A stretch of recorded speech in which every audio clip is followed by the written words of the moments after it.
Good morning, year 4. How are you guys? So today we are going to answer some worksheets related to the fourth lesson, and we will doing this till Sunday, inshallah, and then we're going to start the new lesson. What we're going to do today in this lesson, the first thing we're going to correct the previous homework. It was due tomorrow, pages 19 and 20, and then we're going to make some classwork. We're going to answer worksheets, pages 26, 28, 29, 30, and 31. And the last thing, I'm going to introduce you to your weekend homework, pages 22, 23, and 24. Now let's start. So this is the first page that was homework the day before yesterday. We are going to solve it together. So the worksheet is actually just filling the missing words using the word bank that they gave you here, right here in the parachute. Let's start. Fill in the missing spaces with the words from the hot air balloon below. Friction and air resistance. Before starting, I just want to highlight that air resistance is a type or a sort of friction force because it is a type that stops movement. So when the balloon, for example, is being pulled down by a gravity force, the air resistance come from downwards and start to push it upwards, and this is a type of friction between the balloon and the air. Now let's start answering. Friction gives up grip. Grip means that it holds hold to something. Grip means hold to something. This what grip means.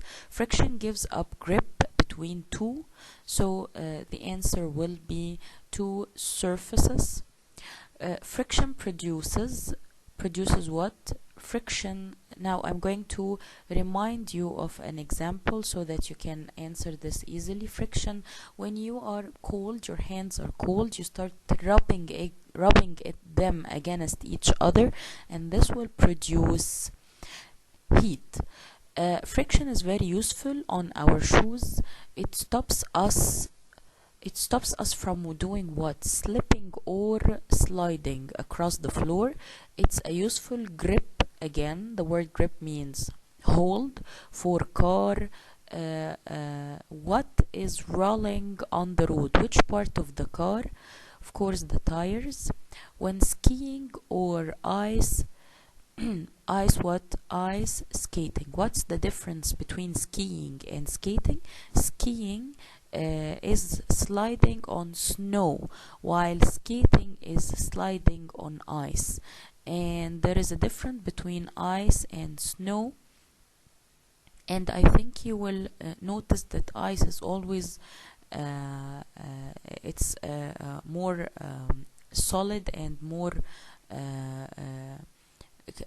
rigid, while snow is more like water droplets but frozen.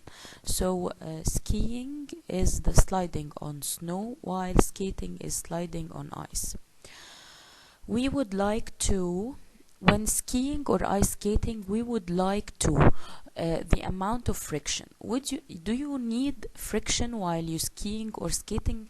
This is the whole purpose of skiing or skating, to reduce the amount of friction. You don't want anything to stop your movement, to stop your sliding in this case, because you're having fun or you're doing some sports.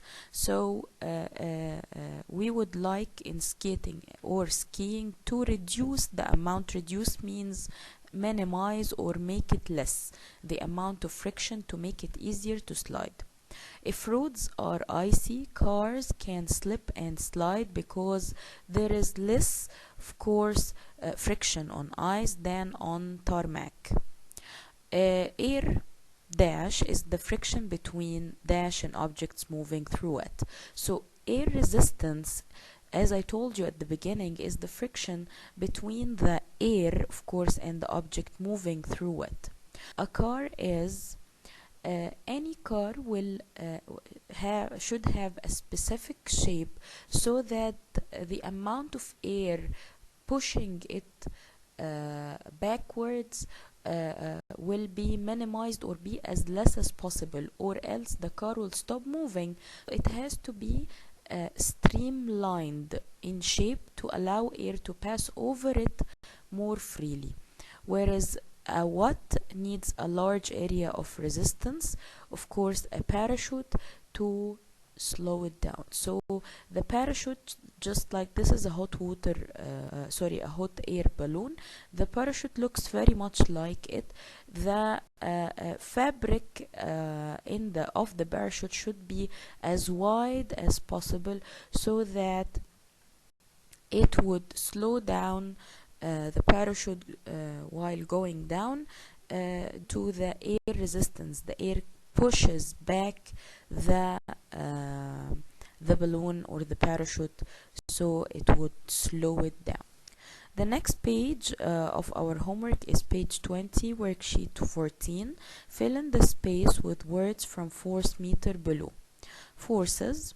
Forces are pushes and, of course, pulls in a particular direction. We use arrows in diagrams to show the direction of the force. When forces are dash, the arrows are of equal size when they are balanced. When forces are not balanced or unbalanced, one arrow is bigger than the other. Unbalanced forces can make objects move up or slow down or change direction. When forces are balanced, objects stay still. It does not move because the forces on both sides are the same. When forces are unbalanced, objects move. Forces are measured in Newton.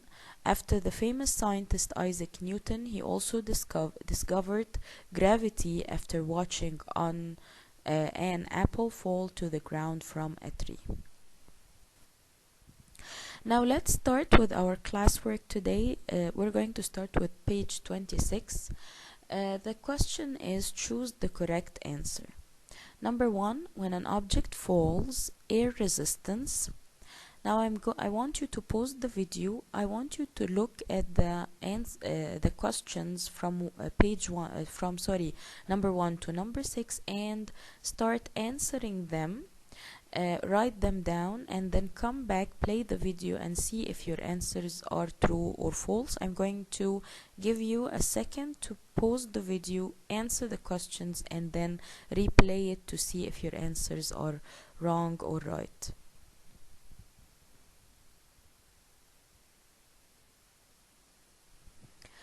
Welcome back, guys. So question number 1 is, when an object falls, air resistance. Now let's read the choices that we have. Number 1, acts in the opposite direction to the movement, acts in the same direction as the weight, does not act at all. Now if you remember, I said that air resistance is a type or is one of the friction forces. So this means, and as you know guys, friction always works in the opposite direction of any movement. So this means that air resistance acts in the opposite direction to the movement. Number 2, weight is a force, so and is measured in, this is very easy, newtons, of course. Where would you feel heaviest? On Earth, on Moon? You would feel equally heavy on both. I told you before, guys, that being heavy or light is related to mass. So and we said that the mass never changes from one place to another. If you remember when when you watched the video of the force activity, I showed you that I filled my daughter's bag with a specific number of books, and I told you that this is exactly the mass of the bag. It's the amount of matter inside an object. It's the amount of books inside the bag. And I told you guys that if I took this specific bag to Mars or to the moon or to any place, will the number of books change inside it? No. So that's why mass never changes. So where would you feel the heaviest, on Earth or moon? You would feel equally heavy on both. It will not make any difference, so you would feel equally heavy on both. Number 4, which of the following is true? Gravity only acts through air, not through water or land. Gravity does not act on aeroplanes flying in the sky. Gravity always acts towards the center of the earth. So of course number 1 and 2, choices 1 and 2 does not make sense at all. Gravity, as long as any object is inside the atmosphere, the earth atmosphere, the earth area, the gravity always works on it, whether it's aeroplanes flying, fishes underwater, fish underwater, someone walking on land, whatever. Gravity will act upon all of them. But the right answer is gravity always acts towards the center of the earth. Gravity always pulls objects towards the center of the earth. Number 5, which of these is not a force? Now, number 1, friction, of course it's a force. Weight, of course it's a force and is affected by gravity. And number 3 is height, and this makes sense because we measure height. There is a measuring tool for height. Which of these is false? A moving object carries on moving until force stops it. A moving object eventually runs out of force and slows down. A moving object travels in a line until a force changes its direction. So we want the false answer. Now the first one makes perfect sense. A moving object carries on moving, keeps moving until a force stops it. Very well. And the last one, a moving object travels in a line until a force changes its direction. Fair enough. The one in the middle, a moving object, eventually runs out of force and slows down. This never happens, guys. This never happens. So, if there is a ball, for example, rolling on the floor, will the ball run out of force? No. It's just that the amount of force that have been given to the ball is not enough for it to keep rolling. So the force an object never runs out of force. So the answer is a moving object eventually runs out of force and slows down. Worksheet number 21. Number 1, which of these surfaces is likely to be the most slippery? Yes, so I will give you guys a minute to answer this one and then come back and play the video in order to find if your answers were true or false. I'll give you a second to pause the video and start answering.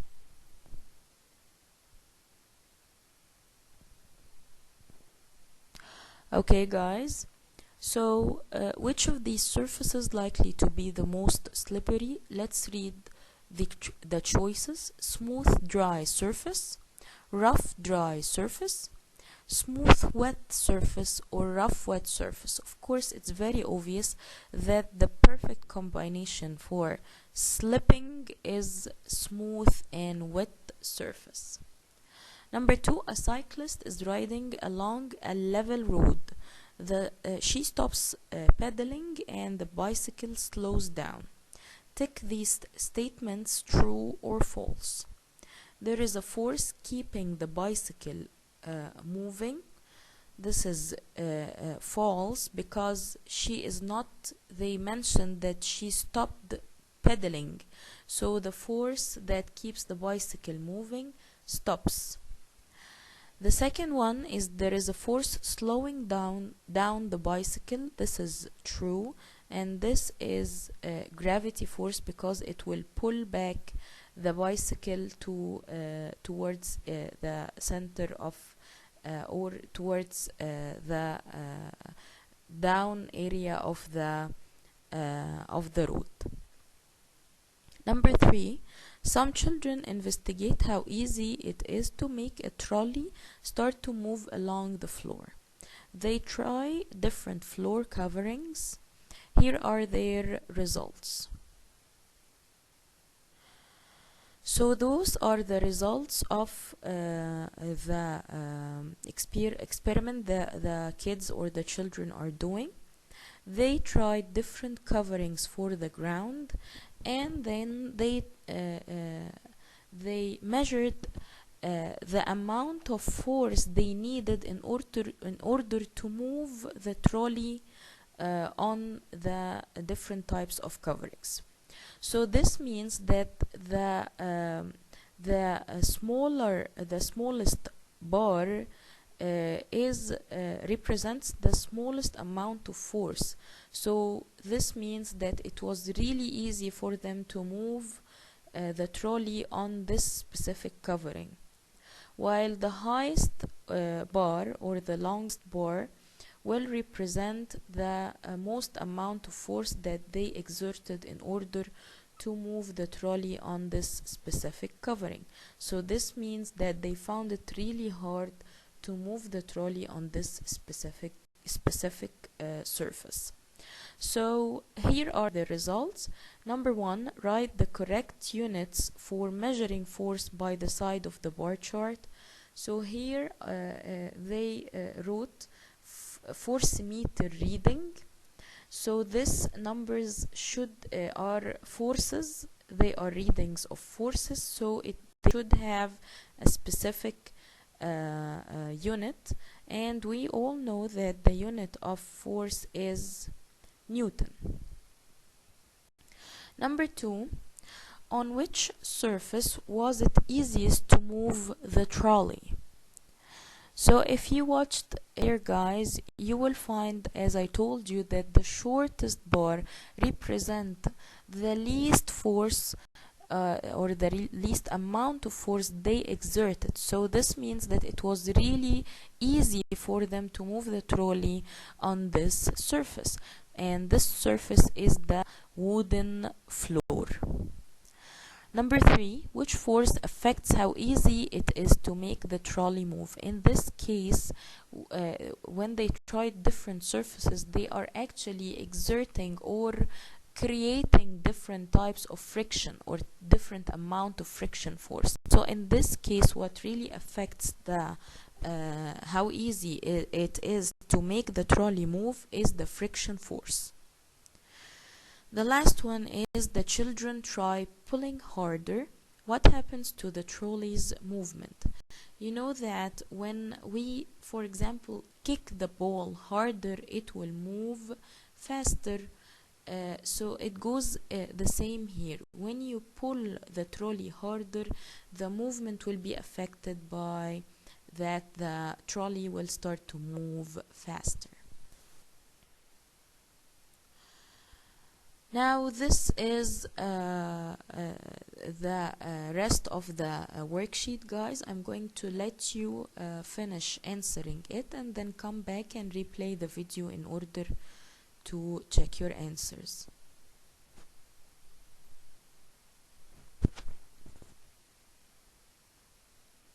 Okay, back, guys. So question number 4, the children investigate parachutes. This is, guys, is the activity that you did at your homes. So the question says, which force makes the parachute falls towards the ground? This is really easy one. What pulls all of the objects on earth towards the ground? Of course, it's the gravity force. Number 2, which force slows the parachute down as it falls? So as I told you, guys, that when the parachute is being pulled by gravity force, there is another force acting in the opposite direction, which is the air. The air starts to push the parachute back up, and it opposes the gravity force, and this what slows the parachute down. It starts to to slow down. So the answer is it's air resistance, or which is a type of friction, of course. Which one of these will make the parachute fall more slowly? So I told you guys, if you remember in the activity, that I need you to use two different sizes of plastic bags and see if the area of the surface affects how fast the parachute goes down. And some of you found out that when the area of the parachute is bigger, it will make the parachute slow down more. Why? Because this will allow more air to push against the fabric of the parachute, and this will slow the parachute down. So the answer for this question, if we make the parachute larger.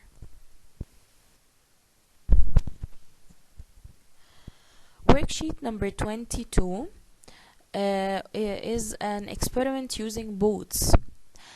So Mike puts two boats in a bowl of water. They float on the water.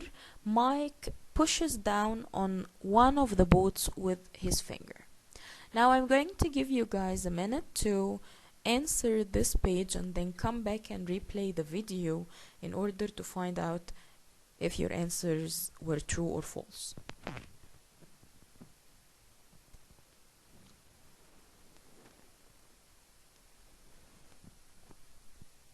Okay guys, so tick one box to show what Mike can feel as he pushes down. So when this guys is the up thrust activity that you did at your homes, and I did too, and I uploaded for you with the forces activity video. So when you push any bowl that is floating on water down, it will push back again to you. So this is what we call the upthrust force, which is a type of resistance force that the water resists the sinking of the object. It tries always to pull it back, to push it back up. So the answer for this question is the force from the water pushing the boat up.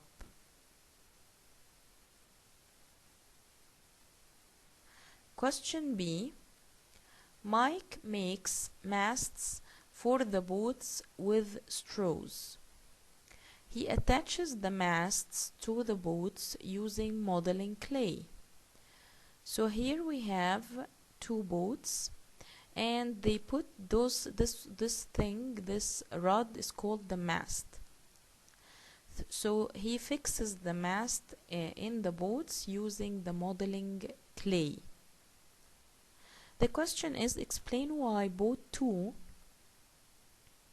floats slower in the water than boat 1. If you noticed, you will find that boat 2 is a little bit sinking in the water than boat 1.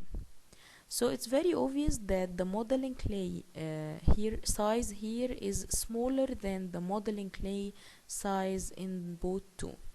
So this is the answer, because the modeling clay piece in boat 2 is larger and heavier than the one put in boat 1. So that's why it makes the boat sink a little bit. The last page in our classwork today is page 31. I'm going to give you a minute to answer it and then come back and replay the video to check your answers.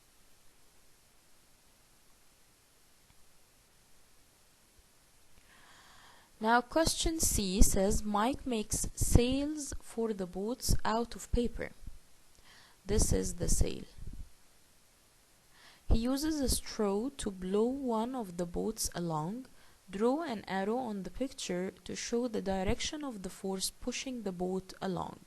So I think it's very obvious that he is using air resistance to make the boat move easier in the water. So the direction of the force is, of course, this way. The air will start to push the sail this way. The next question, what is the name of the force that slows the boat down? Of course, the boat is finding it difficult to move across the water. And we said before that there is a name for this type of force, which is water resistance. The next one is Mike blows the boat when it has a big sail. Then he puts a small sail on the boat and blows with the same force. The big sail makes the boat go faster. Explain why bigger sail makes the boat go faster. Write about the forces on the sail in your answer. So I think it's very obvious that when the area of the fabric or the area of the sail is large, this will allow more amount of air to hit or push the boat. While when a smaller sail is being fixed, a smaller amount of air will push the sail, and the rest of the air will be just passing across the two sides of the sail.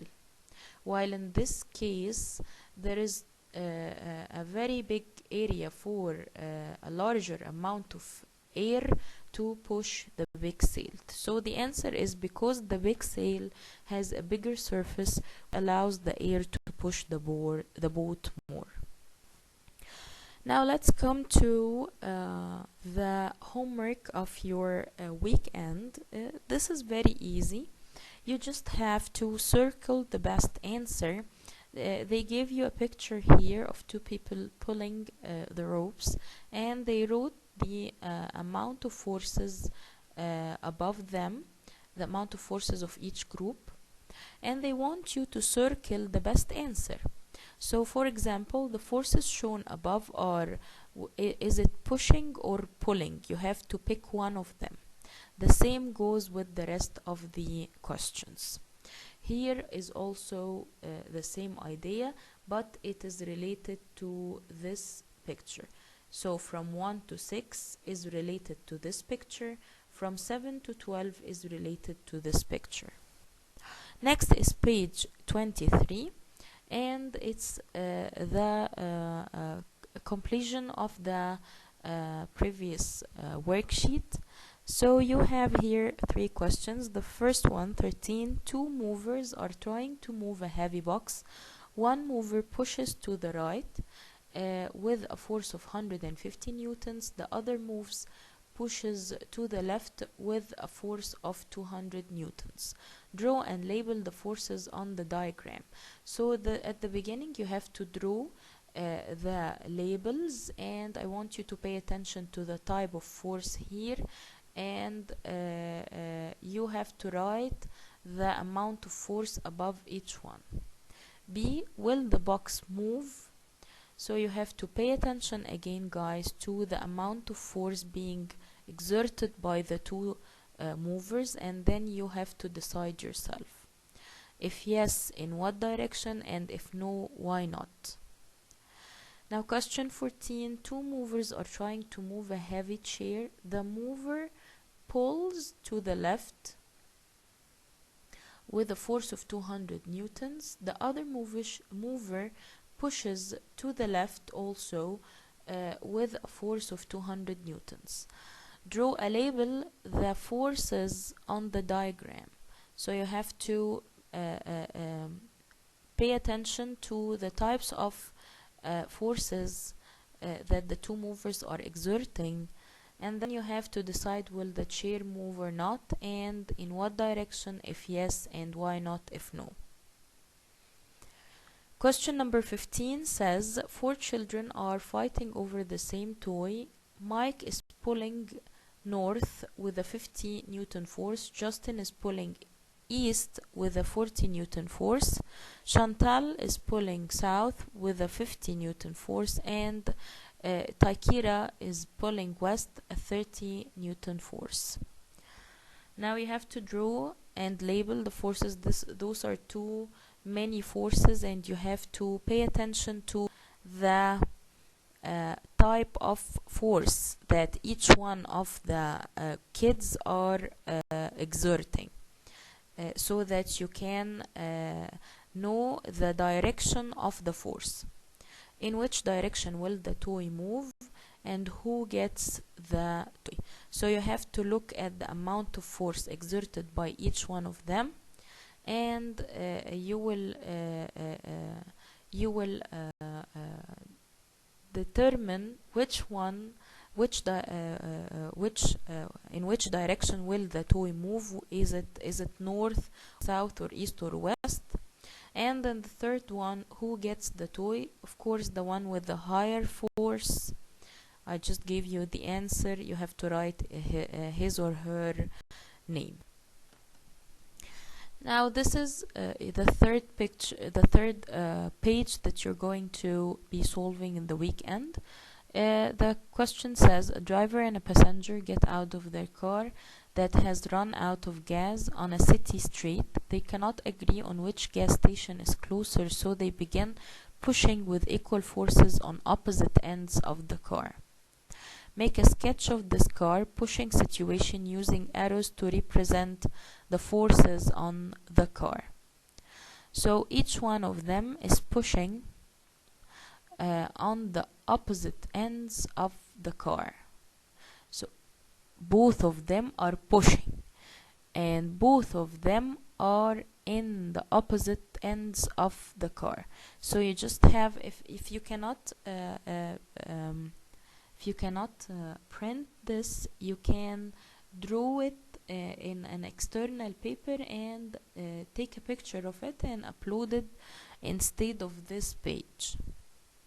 So you have to make a sketch of the car pushing situation using arrows to represent the forces on the car. Question B, use your sketch to explain whether the forces on the car are balanced or unbalanced, and then redraw the sketch with force arrows illustrating a more effective way. Both of them are pushing on the opposite direction. What will be a more effective way for the driver and passenger to get the car to the gas station? And the last one, does this new sketch illustrate balanced or unbalanced forces, and explain why? So that's it, guys. I hope you understand your homework. If you have any questions, send it to me on Google Classroom. Have a great weekend, and see you next week, inshallah. Bye bye.